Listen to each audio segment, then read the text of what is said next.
नमस्कार, मी जयश्री देसाई. अल्टिमेट आरोग्य या माझ्या यूट्यूब चॅनलमध्ये आपणा सर्वांचं हार्दिक स्वागत. नवरात्र सुरू होत आहे आजपासून. त्याच्या सर्वप्रथम आपणा सर्वांना खूप खूप मनापासून शुभेच्छा. नवरात्रासाठी अत्यंत बेस्ट असणारी अशी एक मुद्रा आपण घेणार आहोत. आपल्या शरीरात प्राणशक्ती भरणारी, आपल्या अनेक लहान मोठ्या व्याधींना दूर करणारी, इन्स्टंटली दूर करणारी अशी मुद्रा आज आपण बघणार आहोत. अत्यंत महत्त्वाची मुद्रा आज आपण बघणार आहोत आणि तिचं नाव आहे प्राणमुद्रा. तुम्हाला जर डायबिटीस असेल तर त्यासाठी सुद्धा सर्वोत्तम अशी ही मुद्रा आहे. तुम्हाला डायबिटीस असेल, हार्ट डिसीज, हृदरोग असेल, हृदयविकाराचा झटका येऊन गेला असेल, रक्तदाब असेल, जिने चढउतार करायला दम लागत असेल, जिने चढउतार करताना भूक आणि झोपेचं चक्र बिघडलं असेल, तर या सगळ्या अंगदुखी असेल, गुडघेदुखी असेल, तर या सगळ्यासाठी अत्यंत उपयुक्त अशी मुद्रा म्हणजे प्राणमुद्रा. मी ह्याच्या आधीच्याही एपिसोड्समध्ये सांगितलं आहे की आपल्या शरीरात 10 प्रकारचे वायू फिरत असतात. त्यातले 5 जे महत्त्वाचे आहेत त्यातला अत्यंत महत्त्वाचा असा हा वायू म्हणजे प्राणवायू. या प्रत्येक वायूचं स्थान वेगवेगळं आहे. प्राणवायूचं स्थान आपल्या हृदयात आहे. त्यामुळे हृदय आणि त्याच्या वरच्या भागावर तो आपला प्रभाव टाकत असतो आणि त्यामुळे या टप्प्यात येणाऱ्या अवयवांचे जे जे विकार आहेत ते दूर करायला तो आपल्याला मदत करतो. थकवा जर खूप येत असेल तर इन्स्टंट एनर्जी हवी असेल, खूप चालायचं असेल आणि थकवा वाटत असेल, दम लागत असेल, ही मुद्रा लावा, तुम्हाला बरं वाटेल. तो त्रास जाणवणार नाही. नवरात्रासाठी बेस्ट असं मी आत्ताच म्हटलं, कारण तहान आणि भूक नियंत्रित करण्याचं काम ही मुद्रा करत असते. नवरात्रात अनेकांचे 9-9 दिवस उपास असतात आणि मग त्याचा त्रास होतो किंवा ते उपास निघत नाहीत. अशी ज्यांची समस्या असेल त्यांनाही ही मुद्रा अत्यंत लाभकारी ठरू शकते. मात्र त्याचे लाभ सगळे लक्षात घेण्याच्या आधी आपण ती मुद्रा करायची कशी ते बघूया आणि मग त्याचे लाभ कोणते आणि ते का होतात हे बघूया. मी प्रत्येक मुद्रेच्या मागचं सायन्स उलगडून दाखवते आहे.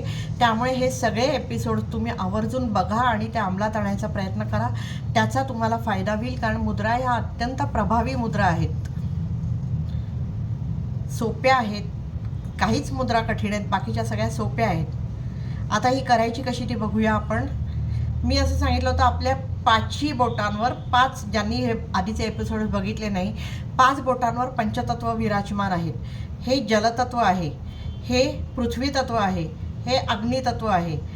जल आणि पृथ्वी हे जेव्हा अग्नितत्वाबरोबर संगम साधतात तेव्हा जी होते तिला म्हणायचं प्राणमुद्रा. करंगळी, अनामिका आणि अंगठा हे 3 जेव्हा एकत्र येतात तेव्हा जी बनते ती प्राणमुद्रा. ही दोन्ही हातांनी ही पण लावायची असते.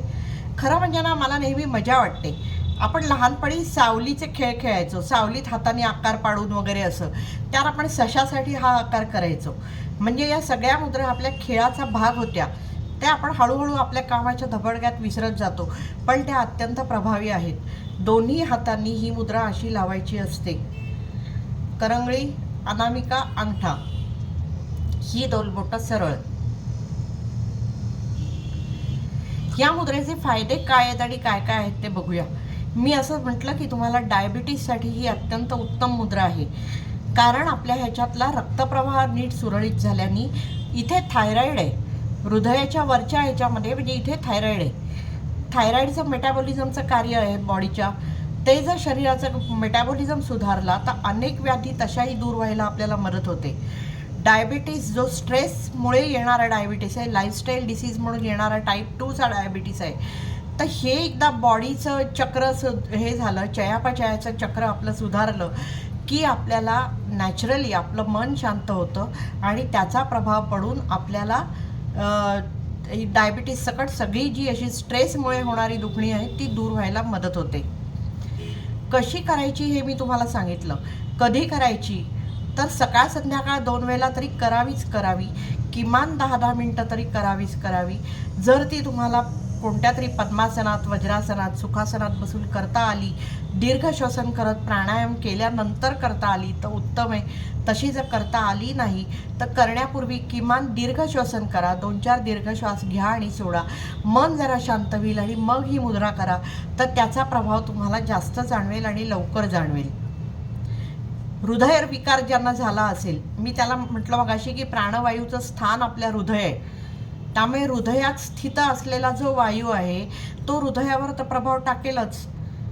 रक्ताभिसरण त्याच्यामुळे सुधारतं, रक्तवाहिन्यातले अडथळे दूर होतात, त्यामुळे हृदयविकाराचा कोणताही प्रकार असेल तरी तो बरा व्हायला मदत होते. म्हणजे तुम्ही हृदयविकारासाठी काही ट्रीटमेंट घेत असाल तर ती थांबवा असा याचा अर्थ नाही. त्याला पूरक म्हणून हा उपचार करा आणि मग जेव्हा डॉक्टर सांगतील की तुमच्यात सुधारणा झाली आहे, तुमच्या गोळ्या कमी करायला हरकत नाही वगैरे, तेव्हा ते डॉक्टरांच्या सल्ल्याने करा. फक्त मुद्रेच्या भरोशावर ती ट्रीटमेंट लगेच थांबवू नका, ही नम्र विनंती आहे. कारण ह्या मुद्रा प्रभाव द्यायला थोडासा वेळ लागू शकतो. इन्स्टंटली ती ट्रीटमेंट बंद केली आणि मुद्रांचाही प्रभाव पडला नाही तर प्रॉब्लेम येऊ शकतो. त्यामुळे सुरुवातीला पूरक उपचार पद्धती म्हणून डायबिटीस असेल, हृदयविकार असेल, रक्तदाब असेल तर त्यासाठी ही पूरक उपचार पद्धती म्हणून वापरावी आणि त्याचा प्रभाव जसजसा वाढत जाईल तुमच्या शरीरावरचा तसतसं डॉक्टर आपोआपच त्याची तुमच्या गोळ्या कमी करतील किंवा डॉक्टरांच्याकडनं तुम्हाला कळेलच की तुमच्या प्रकृतीत सुधार होतो आहे. रक्ताभिसरण सुधारतं, रक्तवाहिन्यातलं काठिण्य जातं, अडथळे जातात, त्यामुळे अर्थातच रक्तदाब सुधारायलाही त्याने मदत होते. ज्यांना हृदयविकार खूप जास्त आहे किंवा हार्ट अटॅक येऊन गेला आहे त्यांनी सकाळी आणि संध्याकाळी 15-15 मिनटं ही करावी. शक्य असेल तर अनुशापोटी करावी, प्राणायाम केल्यानंतर करावी किंवा मी म्हटलं तसं किमान दीर्घ श्वसन केल्यानंतर मग ती करावी. तुम्हाला त्याचा फायदा होईल. याचा फायदा का होतो याचं आणखीन एक कारण सांगते की हे जे आहे हे जलतत्व आहे, हे पृथ्वी तत्व आहे आणि हे अग्नितत्व आहे. ही आपल्या पंचतत्वांमधली अत्यंत महत्त्वाची अशी 3 तत्व आहेत आणि ती जेव्हा बॅलन्समध्ये येतात, त्यांचा जेव्हा समतोल साधला जातो त्यावेळेला अर्थातच त्या तत्वांशी निगडीत जे अवयव आहेत किंवा व्याधी आहेत त्या दूर व्हायला आपल्याला मदत होते. याच्यामध्ये होतं असं की पृथ्वी आणि जल आणि अग्नी हे एकत्र येत असल्याने कफ निर्माण होऊ शकतो. त्यामुळे ह्याला कफकारक मुद्रा असंही म्हटलं जातं आणि ह्याच्यात प्राणशक्तीचा संचार खूप जास्त येत असल्याने, थकवा दूर होत असल्याने, स्फूर्ती मिळत असल्याने याला जीवनी मुद्रा असंही नाव आहे. याच्यात अग्नितत्वाचा संगम पृथ्वी आणि जलतत्वाशी होतो. पृथ्वी आणि जलतत्वामुळे अग्नी शांत होतो, त्यामुळे उष्णतेशी संबंधित जे विकार आहेत, पित्तविकार आहेत किंवा इतर जळजळ वगैरे असे विकार आहेत ते सगळे दूर व्हायला सुद्धा यांनी मदत होते. या मुद्रेमुळे जो थकवा आहे, दमश्वास आपला कमी पडतो अनेकदा, तोही आपल्याला बरा व्हायला मदत होतो. त्या व्यतिरिक्त ही मुद्रा जी सर्वोत्तम आहे ती डोळ्यांसाठी आहे.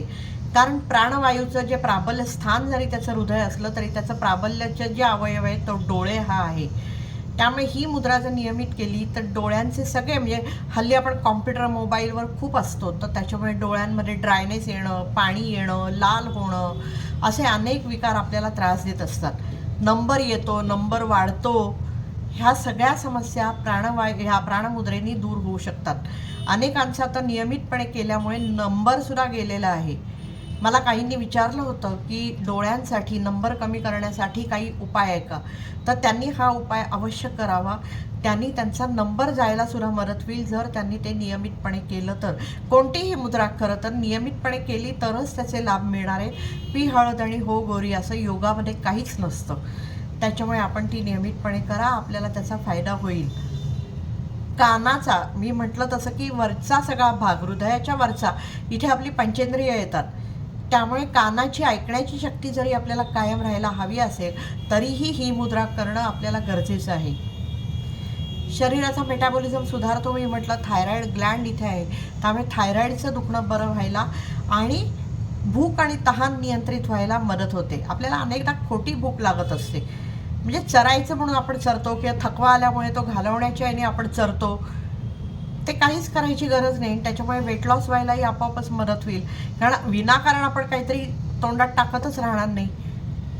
त्यामुळे ही मुद्रा नक्की करून बघा आणि जेव्हा हे सगळं तालामध्ये यायला लागेल, हे सगळे त्रास दूर व्हायला लागतील, त्यावेळेला आपोआपच शरीराची स्फूर्ती वाढेल, चापल्य वाढेल आणि त्याचा तुम्हाला तुमच्या दैनंदिन कामावर सुद्धा उपयोग होईल. मन शांत झाल्याने मन नकारात्मक विचारांना बळी पडणार नाही, डिप्रेशनच्या आहारी तुम्ही जाणार नाही. इतकी ही महत्त्वाची मुद्रा आहे प्राणमुद्रा.